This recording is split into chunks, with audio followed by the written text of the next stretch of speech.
Bismillahirrahmanirrahim. Assalamualaikum warahmatullahi wabarakatuh.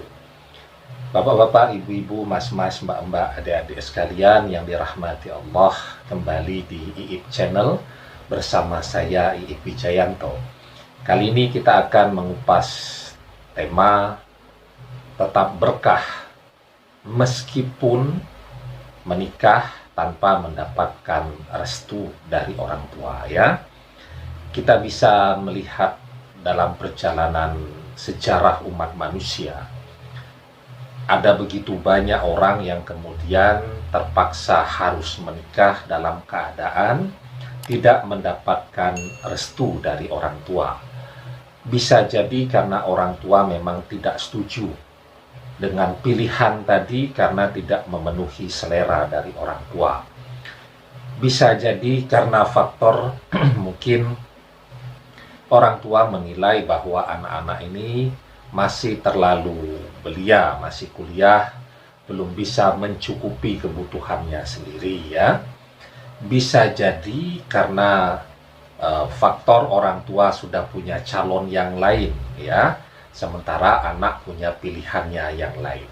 Dan begitu banyak penyebab-penyebab yang menyebabkan orang tua tidak mau atau tidak bersedia memberikan restunya tadi, ya.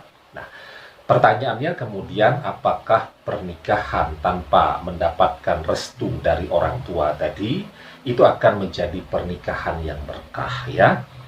Sebenarnya nilai dari keberkahan sebuah pernikahan itu tidak hanya tergantung kepada restu dari orang tua, ya, tetapi nilai keberkahan dari sebuah pernikahan itu tergantung kepada profil pasangan yang akan dinikahi, ya.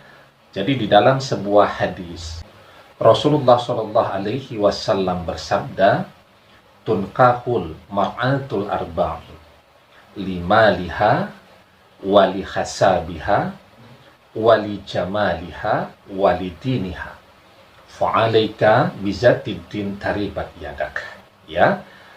Rasulullah bersabda, tunkahul mar'atul arba'in, biasanya wanita itu dinikahi karena 4 hal, ya. Yang pertama karena faktor limaliha, hartanya. Yang kedua wali hasabiha, karena faktor keturunannya. Yang ketiga wali jamaliha, karena faktor kecantikannya.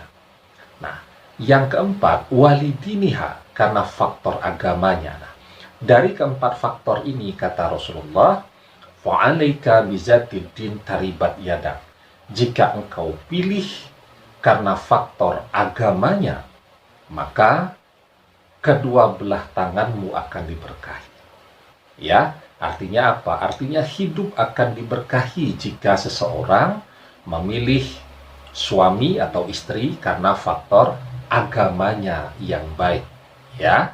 Nah, oleh karena itu letak dari keberkahan sebuah pernikahan itu ada pada tujuan dari pernikahan tadi.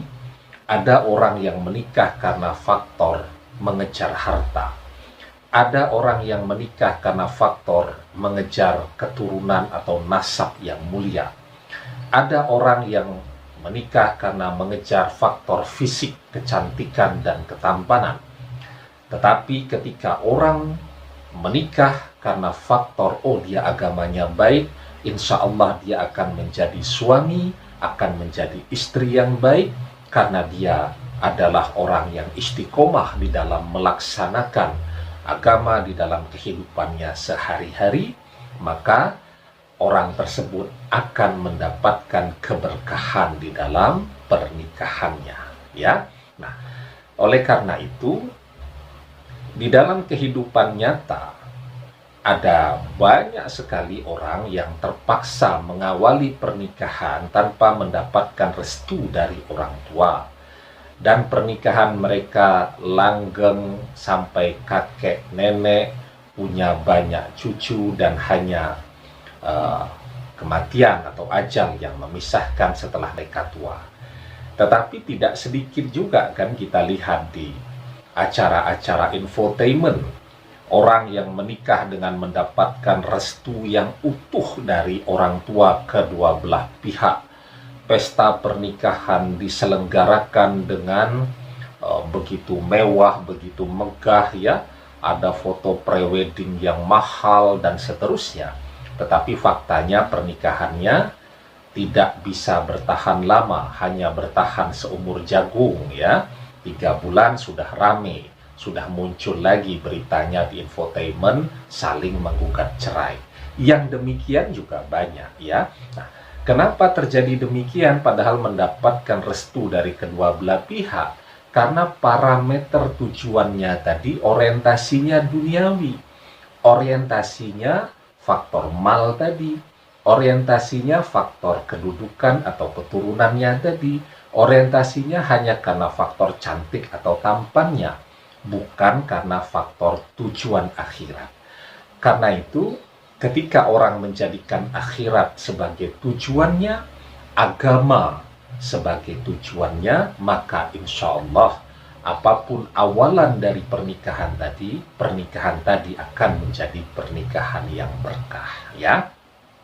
Nah, kemudian yang jadi pertanyaan nih sekarang ya, apakah ini termasuk kedurhakaan ketika menikah tanpa mendapatkan restu dari orang tua ya?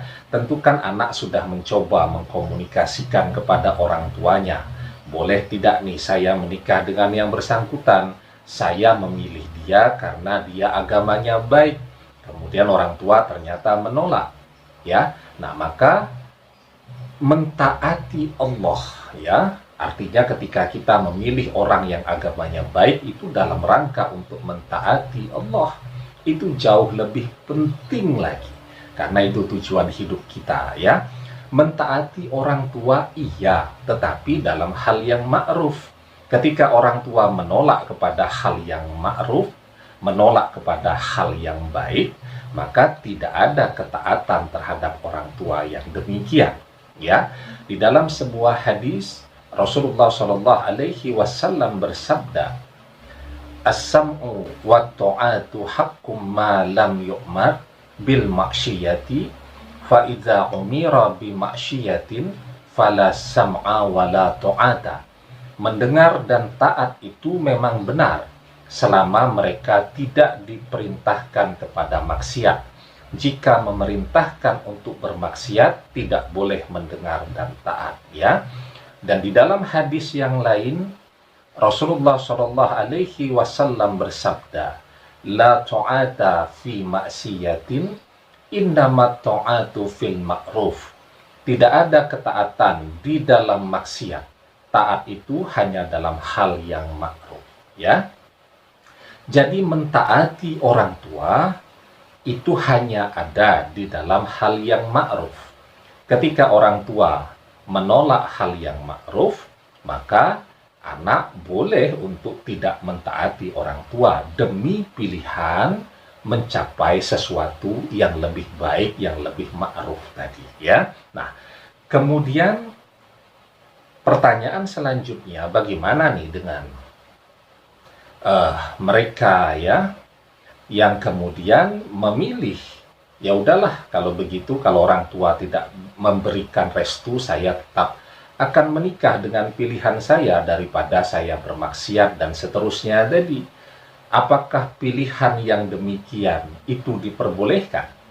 Maka ada sebuah kaidah fikih ya, darul mafasid muqaddamun ala jalbil masalih ya, bahwa menolak segala yang mafsadah atau yang merusak atau yang mungkar itu jauh lebih penting daripada mengambil segala yang maslahat ya.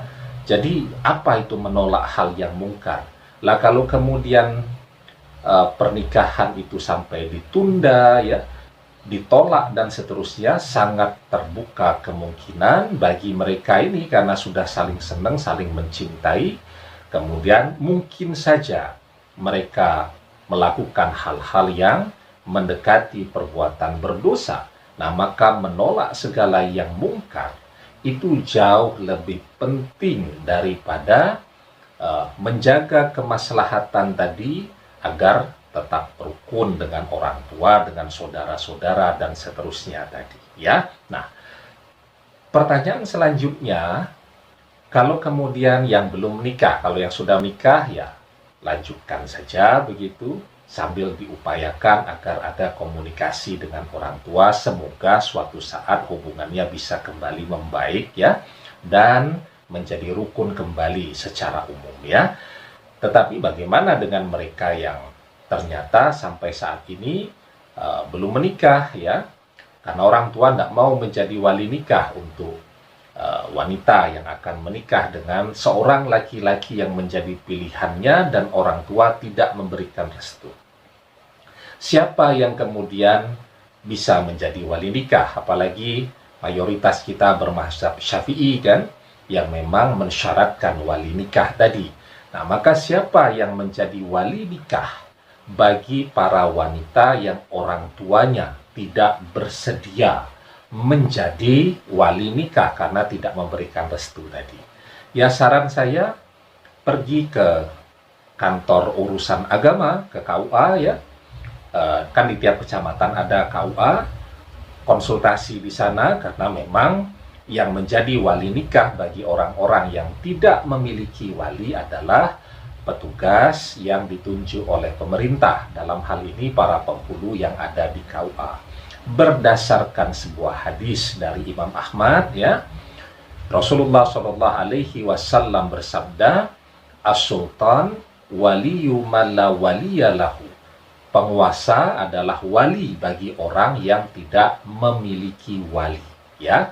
Nah, sehingga memang tidak usah khawatir. Saya yakin ya, para penghulu di kantor urusan agama atau di KUA insya Allah cukup bijaksana untuk bisa mentreatment persoalan-persoalan demikian, agar membantu, memudahkan siapa saja yang akan beribadah kepada Allah. Karena pernikahan itu adalah ibadah yang sangat mulia. Membantu, memudahkan orang untuk bisa menikah, itu juga adalah ibadah dengan pahala yang sangat besar. Demikian, semoga bermanfaat.